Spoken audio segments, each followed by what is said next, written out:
Dans le cadre de la Semaine mondiale de l'entrepreneuriat, Fière d'elle vous présente la Minute Free.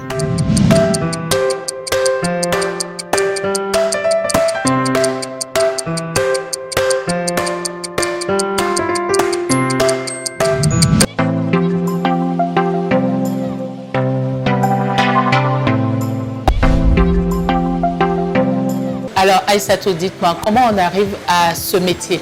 Merci Emma. Bon, je dirais que c'est le destin. D'accord. Parce que moi, perso, j'ai fait une étude en gestion des entreprises. Je suis sortie fraîchement, j'ai eu mon diplôme. Je me suis dit, pourquoi pas ne pas aller chercher, puisque les entreprises ne recrutaient pas, pourquoi pas ne pas aller chercher chez les Baol-Bol. Je suis tombée sur un gars qui cherchait une assistante. Il faisait vendre pièces de rechange, occasion, des moteurs et tout ça là, mais il avait un problème avec sa gestion de stock, sa gestion du personnel et tout ça là. Je me suis dit pourquoi pas ne pas intégrer le milieu pour l'aider. C'est par la suite que la curiosité m'est montée.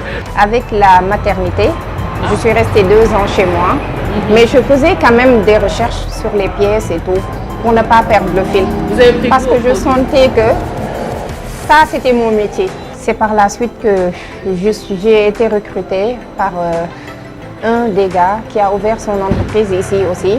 J'ai fait avec lui, je pense, 3 ou 4 ans. C'est par la suite que j'ai senti qu'il fallait que je me détache. D'accord. Parce que je me suis dit que j'avais le bagage pour Vous étiez prête pour faire mes propres affaires. D'accord. C'est en ce moment-là que j'ai quitté. Que vous avez démissionné. Démissionné. D'accord. Avec 0 franc. Waouh, quel courage. Bon, peut-être j'avais 350 000 ou bien 500 000 dans mon compte. D'accord. Je cherchais un magasin. D'accord. Sans business plan ni rien. Oui. J'ai trouvé ce magasin-là. Et puis hop, je l'ai pris avec 0 franc. Comment ça se passe de travailler avec les hommes?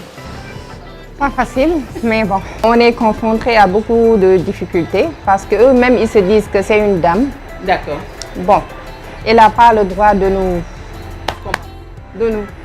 mettre la pression dans ce milieu-là. D'accord. Bon, on va tomber sur des machos. On va tomber sur des hommes qui vont coopérer avec moi. Parce qu'ils se disent que cette dame-là, c'est une djamba. Bon. Et puis, il y en a d'autres qui vont essayer de me mettre les bâtons dans les roues. Mais bon, alhamdoulilah, je gère. J'ai créé une page Facebook, Automobile Sénégal. Je mettais des pièces. D'accord. Je faisais de la publicité. Par la suite aussi, j'ai fait du sponsoring. J'ai eu à faire un peu d'économie avec ça, avec les ventes que je faisais en ligne. Les clients me demandaient des pièces que je n'avais pas. J'étais à la maison assise, je prenais mon téléphone. Puisque je connais les gars qui vendent les pièces spécifiquement, je les appelais pour leur demander. Ils me faisaient de bons prix et puis je proposais à mes clients. Bon, dès que j'ai l'accord du client, je lui propose la livraison et puis hop, c'est parti. Une vraie stratégie commerciale digitale. On est enchanté et sublimé. Aïssatou, comment faites-vous avec les garages? Bon, moi j'ai 2 ou 3 garages partenaires. Un dans la banlieue, 2 autres dans la zone. Dès que j'ai un client, je les appelle. Ça dépend du garage qui est dispo. Je lui amène la voiture. On fait le diagnostic et c'est moi qui fournis les pièces. Venez visiter. D'ailleurs, j'ai aussi stations partenaires à qui je livre des filtres. Des stations partenaires, carrément? Oui.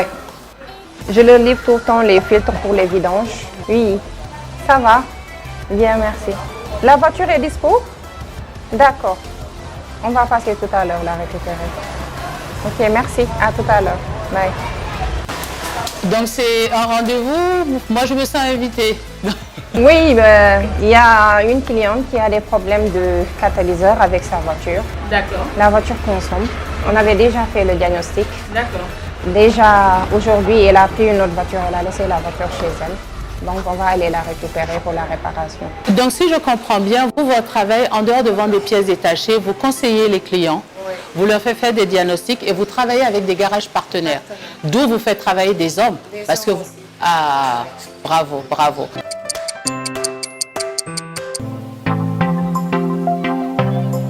C'est comme ça que les clients vous laissent leur voiture. Ouais, d'habitude, je tombe sur des clients que j'ai déjà fidélisés. D'accord. Ils sont habitués à nos services, donc ils nous donnent leur voiture. Ah. On les remet leur voiture en bon état. En tout cas, nous sommes très très fiers de vous. Nous avons passé une partie de la journée avec vous. Direz-vous que vous êtes une femme forte, fière et free. Alors, nous avons un petit cadeau pour vous. Ah bon? Oui. Merci. C'est gentil de la part de Free. Notre dernière question serait de savoir, est-ce que ce business, cette entreprise vous permet de réaliser vos rêves, de, comme on dit, de nourrir son homme? Oui, ce business nourrit son homme parce que bon, j'ai débuté il n'y a même pas 1 an. Bon, mais alhamdoulilah, je ne me plains pas. Ah. Je suis en train de gérer ma famille, gérer mes besoins. Bon, j'ai pas de problème particulier. Ah, parfait. Merci beaucoup. Même si on projette d'ici 4 ou 5 ans, bon, d'être milliardaire, si on n'est pas multimillionnaire, mais bon. Alors, dans le cadre de la Semaine mondiale de l'entrepreneuriat, Fière d'elle et son partenaire Free vous remercie de nous suivre. Nous remercions Madame Aïssatou de nous avoir reçus.